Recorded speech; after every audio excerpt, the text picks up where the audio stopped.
SOCAR Petroleum Qapalı Səhmdar Cəmiyyətinin neft baza sahəsi ərazisində fövqəladə hallara hazırlıq səviyyəsinin artırılması və əməliyyat çevikliyinin yoxlanılması məqsədi ilə geniş miqyaslı yanğın taktiki təlim məşqi təşkil olundu. Real şəraitdə maksimum uyğunlaşdırılmış simulyasiya çərçivəsində neft çənlərində baş verə biləcək yanğın riski ssenariləşdirilərək hadisəyə operativ müdaxilə mexanizmləri sınaqdan keçirildi. Təlim prosesində SOCAR Petroleumun səthəm və keyfiyyətə nəzarət şöbəsinin mütəxəssisləri, müvafiq struktur bölmələrinin əməkdaşları ilə yanaşı, Fövqəladə Hallar Nazirliyinin yanğından mühafizə bölmələri və təcili tibbi yardım briqadaları birgə iştirak etdilər.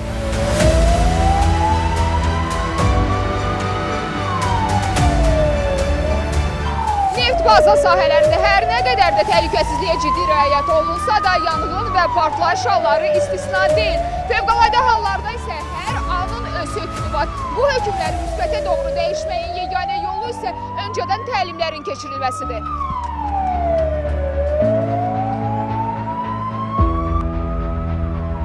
Məşqin gedişatında əsas diqqət yanğının söndürülməsi, alovun digər strateji çənlərə keçməsinin qarşısının alınması, işçi heyətinin təhlükəsiz zonaya təxliyəsi və şərti xəsarət alanlara yerindəcə ilkin tibbi yardımın göstərilməsi kimi kritik fəaliyyətlərə yönləndirildi.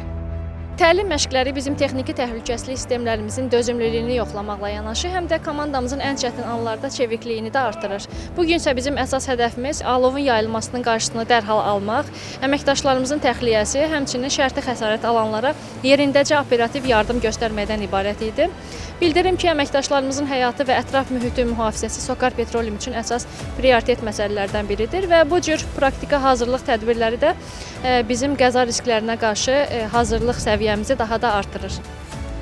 Bu təlim məşq toplantısı neft baza sahəsinin texniki təhlükəsizlik sistemlərinin işləkliyini yoxlamaqla bərabər müxtəlif dövlət qurumları və daxili bölmələr arasında qarşılıqlı koordinasiyanın gücləndirilməsinə xidmət edir. Sonda təlimin nəticələri müzakirə edildi, müvafiq tapşırıqlar verildi, təşəkkürnamələr təqdim edildi.